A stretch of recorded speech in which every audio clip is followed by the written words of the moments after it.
నమస్తే, welcome to right news. Chaitanya వ్యక్తుల కార్యక్రమానికి స్వాగతం. ఈనాటి కార్యక్రమంలో పాల్గొనడానికి మనతో ఉన్నవారు కోటమిరెడ్డి సోదరుల ముఖ్య అనుచరుల్లో ఒకరు, తెలుగుదేశం పార్టీ యువ నాయకులు నూకరాజు మదన్ కుమార్ రెడ్డి గారు. ఇటీవల జరిగిన సార్వత్రిక ఎన్నికల్లో నెల్లూరు రూరల్ నియోజకవర్గ ఫలితం, అదేవిధంగా రాష్ట్ర స్థాయిలో ఏ పార్టీ బలాబలాలు ఎలా ఉన్నాయో ఆయన మాట్లాడి వీరికి తెలుసుకుందాం. నమస్తే సార్. నమస్తే సార్, బాగున్నారా? బాగున్నాను సార్. సార్, మదన్ కుమార్ రెడ్డి గారు, ఇంటర్వ్యూలోకి వెళ్లే ముందు మీతో ఒక చిన్న విషయం సార్. మీరు ఎంతగానో అభిమానించేటువంటి కోటమిరెడ్డి సోదర్ రెడ్డి గారి సోదరుడు గిరిధర్ రెడ్డి గారి జన్మదిన వేడుకల్ని ఒక వినూత్న రీతిలో, మునిపెన్నడూ లేని రీతిలో తెలియపరిచారు స్కూబా డైవింగ్ ద్వారా సముద్రంలో. కారణం ఏంటి? ఇది ఎలా సాధ్యమైంది? ఎలా చేయాలనుకున్నారు? ముందుగా రైట్ న్యూస్ ప్రేక్షకులందరికీ కూడా ధన్యవాదాలు. గతంలో కూడా ఒక వీడియో చేయడం జరిగింది. దాంట్లో కూడా చూసి నన్ను ఆదరించిన ప్రేక్షకులందరికీ కూడా ముందుగా ధన్యవాదాలు. సార్, మీరు గిరిధర్ రెడ్డి గారు సార్, మాకు కోటమిరెడ్డి బ్రదర్స్ అంటే మమ్మల్ని పుట్టించి పెంచిన కన్న తల్లిదండ్రులు ఎలాగో వాళ్ళని కూడా అలాగే చూస్తాం. ఎందుకంటే ఎప్పుడు నేను చెప్పలా, గిరన్న పుట్టినరోజు నా పెళ్లి రోజు ఒకటే రోజు, 29th. ఇదే కరెక్ట్ గా last time YSR Congress party YS Jaganmohan Reddy గారు గెలిచిన తర్వాత మే 30వ తేదీ ప్రమాణ స్వీకారం, మే 29 రాత్రి 10 గంటలకు నా పెళ్లి. అంటే మే 29 గిరన్న బర్త్డే. ఆ రోజు నాకు నా పెళ్లిలో దాదాపు ఒక 3000 మంది అటెండ్ అయి ఉంటారు. నా పెళ్లికి 3000 మందికి భోజనాలు ఆయన పెట్టించారు, గిరిధర్ రెడ్డి గారు. గిరిధర్ రెడ్డి. ఎందుకు చెప్తున్నానంటే ఇవన్నీ కూడా వాళ్ళు నన్ను ఒక రాజకీయ నాయకుడిగాను, నేను వాళ్ళని ఒక రాజకీయ నాయకుడిగాను చూడను. వాళ్ళ కోసం ఎందాకైనా చేసేదానికి మేము సిద్ధం. రెండు, ఆయన బర్త్డే విషెస్ ఎందుకు వెరైటీగా చెప్పాలంటే, బర్త్డే అంటే మామూలుగా ఏం చేస్తారు, మహా అయితే పెద్ద పెద్ద కేక్ కట్ చేస్తారు, ఓ ఫ్లెక్సీలు కడతారు, టపాసులు పేలుస్తారు, బాణాసంచ పెద్దగా పేలుస్తారు, ఇదివరకే బర్త్డే. ఇట్లా కాదు, మనం అభిమానించే నాయకుడు, మనల్ని ఇష్టపడే వ్యక్తి, మనం ఆయన్ని ఇష్టపడే వ్యక్తి, ఈ దేశంలో ఈ రాష్ట్రంలో ఏ రాజకీయ నాయకుడికి కూడా ఇప్పటి వరకు అటువంటి శుభాకాంక్షలు తెలియజేయకుండా ఉండాలా అనే దానికోసం 10 రోజులు ఆలోచించాం. వివిధ సోషల్ మీడియా వెబ్సైట్లో చూసాం, వివిధ యూట్యూబ్ ఛానల్లో చూసాం, వివిధ మీడియా ఛానల్లో చూసాం. ఈ స్కూబా డైవింగ్ గోవాలో ఉంది, పాండిచ్చేరిలో ఉంది, మనకి దగ్గరలో, ఇంకెక్కడా లేదు. కానీ గోవాలో కన్నా పాండిచ్చేరిలో చాలా రిస్క్ ఎక్కువ. గోవాలో ఈజీ, కానీ మనం పాండిచ్చేరిలో చేయాలని చెప్పి ఇక్కడ నుంచి వెళ్ళి 1 డే ఫుల్ కంప్లీట్ వాళ్ళు ప్రాక్టీస్ ఇస్తారు. ఆ టెస్ట్ లో పాస్ అయితేనే మనల్ని సముద్రంలో దించుతారు. దాన్ని పాస్ అయ్యి ఓ సర్టిఫికేట్ కూడా ఇచ్చారు వాళ్ళు. ఆ సర్టిఫికేట్ తీసుకొని తర్వాత 2వ రోజు వెళ్ళి చేసి 1 డే లేకపోయా, వామిటింగ్స్. అంటే కొంచెం రిస్కే. అంటే అలవాటయ్యి ప్రాక్టీస్ చేస్తే ప్రాబ్లం ఉండదు. మనం కొత్త కదా. మాతో మా ఫ్రెండ్స్ చాలా మంది, ఒక 20 మంది వెళ్ళాం. అందరు వద్దు రిస్క్, వాళ్ళు కూడా దిగాలనుకున్నా కానీ దిగలవాలి.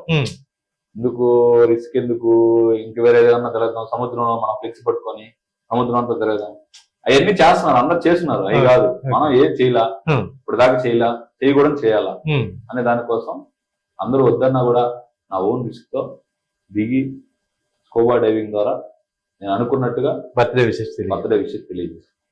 మొత్తం ఎన్ని ఫీట్స్ లోపలికి వెళ్ళారు సార్ సముద్రంలో? పాండిచ్చేరి నుంచి 100 కిలోమీటర్లు లోపలికి వెళ్ళాం, లోపలికి వెళ్ళాం, సీ లోపలికి. అక్కడి నుంచి 100 అడుగులు వాళ్ళు డెప్త్ చెప్పింది, మనం 50 వెళ్ళాం, 50 అడుగులు వెళ్ళాం. ఎంతసేపు ఉండారు సముద్రంలో? దాదాపు అది యాక్చువల్లీ 1 అవర్ లోపల ఉండాలా, 45 మినిట్స్ ఉన్నాం. 45 మినిట్స్ భయం కలగలేదు? అంటే మనతో ఒక ఆయన వస్తాడు, వాళ్ళు ట్రైనర్ కంప్లీట్ ఉంటాడు. అంటే మనం డిసైడ్ అయ్యాం చేయాలా అని, అది ఏదైనా జరగని, కానీ జీవితంలో మరపురాని అనుభూతి. సో మీరు ఆ విధంగా బర్త్డే విషెస్ తెలియజెప్పిన తర్వాత మీ ఆరాధ్య నాయకులు గిరిధర్ రెడ్డి గారు ఏమన్నారు? మాది ఎట్లుంటది అంటే, గిరి అన్నది కానీ శ్రీధర్ అన్నది కానీ, మేము ఆఫీస్కి వెళ్తే అందరు నమస్తే చెప్తారు, మేము నమస్తే చెప్తాం. నేను నమస్తే చెప్తే వాళ్ళ కోపం వస్తుంది. ఫ్యామిలీ మెంబర్స్ అట్లాగా గిరణ్ ఇప్పుడు కూడా నేను చెప్తున్నా కదా, ఈ వీడియో గురించి గిరణ్ నాదేం మాట్లాడు, నేను ఆయనతో ఏం మాట్లాడు. అవునా? కానీ దేశంలో నాకున్న ఫ్రెండ్స్ వివిధ రాష్ట్రాల్లో వివిధ ఫారిన్ లో కూడా ఉన్నారు. వాళ్ళందరూ ఫోన్ చేసి చాలా అభినందించారు. ఒక నాయకుని ఇష్టపడితే ఇంతగా ఇష్టపడతారా, మాకు తెలిసి మేము ఎప్పుడు చూడలేదు అని చాలా కాల్స్ వచ్చాయి. ఈ రాష్ట్రంలోనే ఇది ఆ వీడియో బాగా వైరల్ అయింది. మీ పేరెంట్స్ ఫ్యామిలీ మెంబర్స్ ఎందుకు ఇంత రిస్క్ చేసి చెప్పి అడగలేదు సార్? పేరెంట్స్ కూడా తెలుసు, వాళ్ళు వాళ్ళ విషయంలో కోటారెడ్డి బ్రదర్స్ విషయంలో మనల్ని వాళ్ళు ఇంకంతకన్నా ఆంక్షలు పెట్టలేదు. ఆంక్షలు వాళ్ళు పెట్టరు, వాళ్ళకి తెలుసు. సో మొత్తానికి మీకైతే చాలా తృప్తిగా ఉంది. చాలా తృప్తిగా ఉంది. ఇంకా ఈసారి బర్త్డేకి, ఈసారి శ్రీధర్ అన్నది సెప్టెంబర్ 26 వస్తుంది. దానికి కూడా ఇప్పటి వరకు ఎవరు చేయాలని ఒక కోరిక. ఎవరితో లేదో చూడాలా, ఖచ్చితంగా ఎవరు చేయింది చేస్తారు. Very good sir. Okay sir, May 11 జరిగిన ఎన్నికల్లో మీ రూరల్ నియోజకవర్గం రేపు జస్ట్ 4 or 5 days లోనే రిజల్ట్స్ ఉన్నాయి. మీ రూరల్ ఎన్నిక ఏ విధంగా జరిగింది, ఫలితం ఎలా ఉండే అవకాశం ఉంది? ఏముండదు సార్, ఎన్నిక ఒకటే. Telugu Desam party, Janasena, BJP alliance ఈ రాష్ట్రంలో 150 పైన సీట్లు రాబోతుంది. నెల్లూరు రూరల్ నియోజకవర్గంలో కోటంరెడ్డి శ్రీధర్ రెడ్డి గారు 2014, 2019 మెజారిటీ కన్నా ఈసారి ఎక్కువ మెజారిటీ రాబోతుంది. అవునా? గట్టి ప్రత్యర్థి అవతల వైపు ఉన్నారు. గట్టి ప్రత్యర్థి అని మీరు అనుకుంటున్నారు సార్. మీలాంటి మీడియా వాళ్ళు అంటే అందరూ కొంతమంది హైప్ క్రియేట్ చేశారు.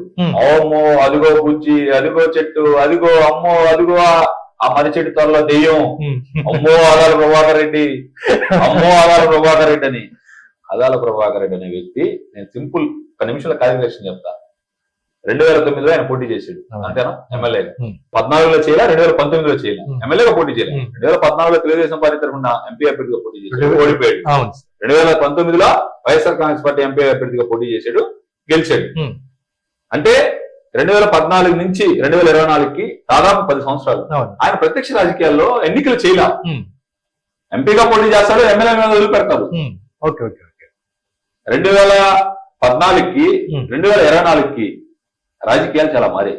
ఈ 10 ఏళ్లలో ఆ రోజున రాజకీయాలు లాగా అనుకుంటున్నారు ఆయన, కానీ ఆ రోజు రాజకీయాలు కాదు ఇవి. అంటే 2009 ఎలక్షన్ ఆయన చేసింది అంతే. 2009 నుంచి 2014 దాదాపు 15 సంవత్సరాలు పాత రాజకీయాలు చేయాలనుకున్నాడు. బట్ కోటారెడ్డి శ్రీధర్ రెడ్డి 2014లో విన్నింగ్ ఎమ్మెల్యే, 2019లో విన్నింగ్ ఎమ్మెల్యే.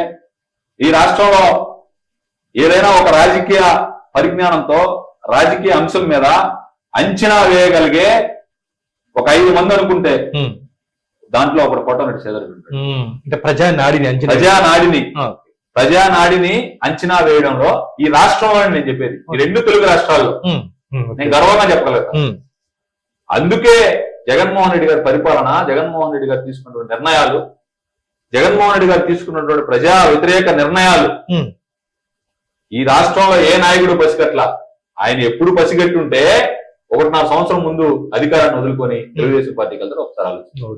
అందుకని ఆదాల ప్రభాకర్ రెడ్డి గారు ఆయన పక్కన ఉన్నటువంటి శ్రీధర్ రెడ్డి దగ్గర ఉన్నటువంటి అనేక మంది కార్పొరేటర్లు అయితేనేమి, కొంతమంది శ్రీధర్ రెడ్డి దగ్గర అన్ని విధాలా లబ్ధి పొందినటువంటి వ్యక్తులు ఆదాల ప్రభాకర్ రెడ్డి చెప్పినటువంటి మాటలు నమ్మి ఆదాల ప్రభాకర్ రెడ్డి గారు మోసపోయారు.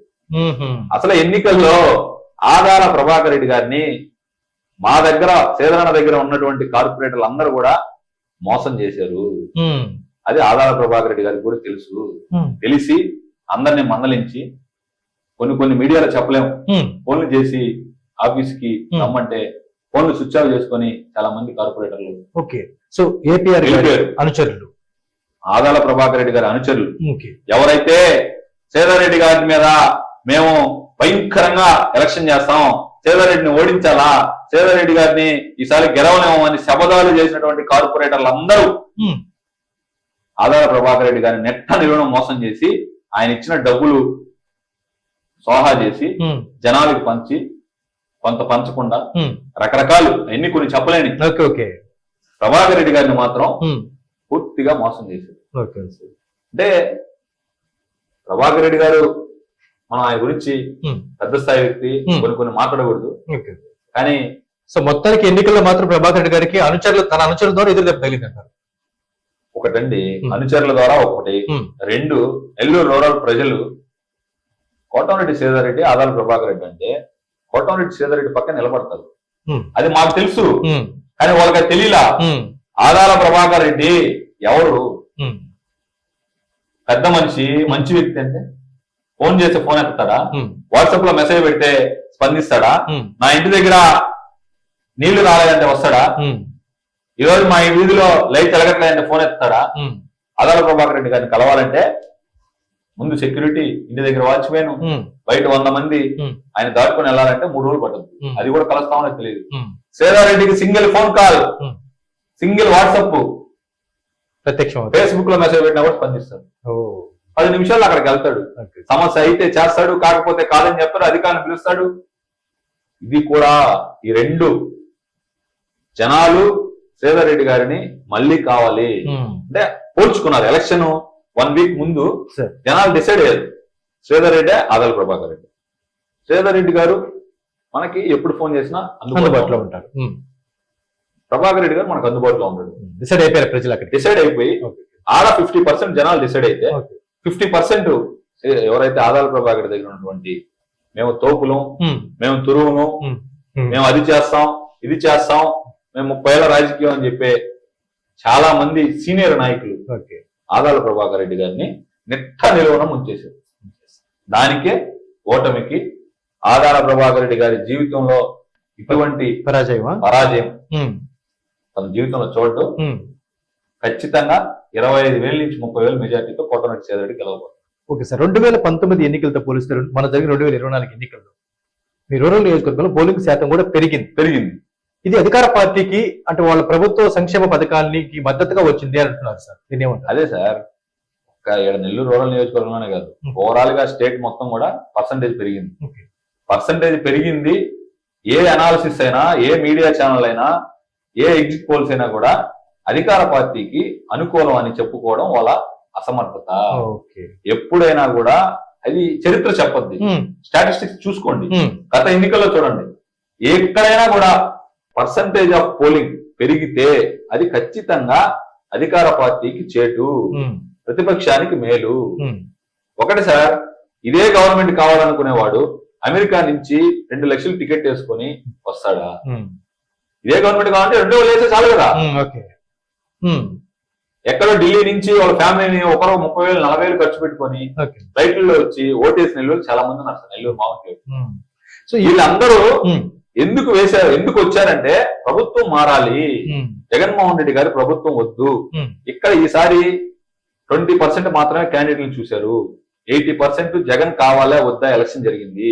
జగన్ వద్దు అని జనాలు డిసైడ్ అయ్యి ఈసారి పర్సెంట్ ఆఫ్ పోలింగ్ పెరగడానికి అదొక ప్రధాన కారణం. ఎవరు అవునన్నా కాదన్నా జగన్ వద్దు, 2019లో జగన్ కావాలి అని ఎలా అయితే ఎన్నికలు జరిగినాయో 2019లో జగన్ కావాలి అని ఇష్టంతో వేసారు ఓట్లు. ఈసారి కసితో వేసారు ఓట్లు. ఇష్టానికి కసికి చాలా తేడా ఉంది, అది గమనించాలి. అదే పెరిగిన పర్సెంటేజ్, ఇదే కసితో వేసిన ఓట్లే పెరిగిన పర్సెంటేజ్. ఇది చాలా మందికి తెలియట్లే. వైసీపీ వాళ్ళు ఏమనుకుంటున్నారు, మేము ఇంక పెట్టిన 10 సంక్షేమ పథకాలు భయంకరంగా వేశారు అనుకుంటున్నారు. 100% తప్పు. ఇంకెంత మహా 3 రోజుల్లో 4 రోజుల్లో ఎన్నిక రాబోతుంది. నేను చెప్పింది మళ్ళీ కూడా ప్లే చేసుకోండి, ఒక్క పాయింట్ కూడా మిస్ కాదు. 100% నెల్లూరు రూరల్ నియోజకవర్గంలో 25,000 పైచిలుక ఓట్లతో కోటమిరెడ్డి శ్రీధర్ రెడ్డి గారు గెలవబోతా ఉన్నారు. రాష్ట్రంలో 150 సీట్ల పైన తెలుగుదేశం, జనసేన, బీజేపీ అలయన్స్ రాబోతుంది. ఓకే సార్, మీ రూరల్ నియోజకవర్గ విషయానికి వస్తే పోస్టల్ బ్యాలెట్ ఓట్లు అత్యంత కీలకంగా ఉండే అవకాశం ఉంది. మొత్తం ఎన్ని పోస్టల్ బ్యాలెట్ ఓట్లు పోయాయి సార్? 5,400 మొత్తం రూరల్ 5,300 దాకా పోలేదు. నా లెక్క 5,300లో ఒక 200-300 ఇన్వాలిడ్ అయినా నికరంగా 5,000 ఓట్లు.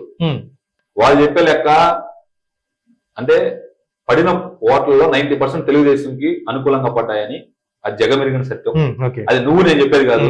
ఓటు వేసినటువంటి ఎవరైతే గవర్నమెంట్ ఎంప్లాయీస్, ఎలక్షన్ డ్యూటీలో పాల్గొన్నటువంటి ఎంప్లాయీసే బహిరంగంగా ఫోన్లు చేసి మేము తెలుగుదేశంకి వేసాము, కూటమికి వేసాము అని చెప్పి వాళ్ళే బహిరంగంగా చెప్తా ఉన్నారు.